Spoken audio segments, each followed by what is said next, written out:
किसी साधु सन्यासी का, ठीक है, समाधि लगना, ठीक है, इसका मतलब है उसका शिवलोक गमन करना।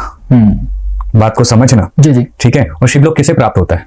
शिवलोक उसे प्राप्त होता है जिसने तप किया, ठीक है, ज्ञान दिया, लोगों को सत्य का मार्ग दिया, सत्य दिखाया, ठीक है। जी जी। और वो मुंड कभी ऐसे बुक नहीं होते, ये एक मिथ है, ठीक है। जब समाधि लगती, कोई साधु सन्यासी की मृत्यु होती है, शिवलोक को गमन करता है, तो उससे पहले गांव में, अगर ग्रामीण क्षेत्र में, तो गांव में घुमाया जाता है।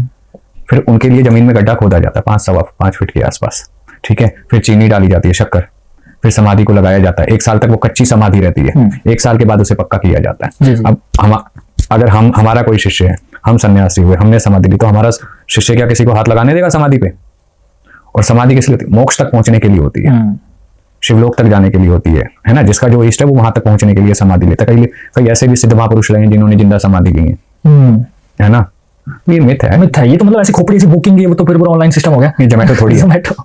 जोमेटो थोड़ी, आपने ऑर्डर किया और आ गया, ठीक है। अगर किसी का स्कल आपके पास आ जाता है तो उसकी यात्रा भी वहीं गमन हो जाती है, रुक जाती है बेसिकली, है ना। वो यात्रा पूर्ण हिस्सा नहीं होता है, तो कोई क्यों रुकवाना चाहेगा? हाँ, क्योंकि मैंने ये सुना है कि जैसे मान लो किसी की स्कल ले लिया, मुंड हमने अपने पास रख लिया, तो उसकी रूह को भी तो कैद कर लिया साथ में, है ना। ये तो हो सकता है ना ये बात। अब आप एक चीज देखिए, आजकल वशीकरण बहुत चलता है। हाँ। वस्त्र और बालों से ही चलता है ना। आपने तो कर लिया ना, बस में ये ऊर्जा का खेल होता है, तत्व का खेल है, तत्व का खेल है। लेकिन गलत करना क्यों किसी के साथ? मेरा तो ये मानना है ना।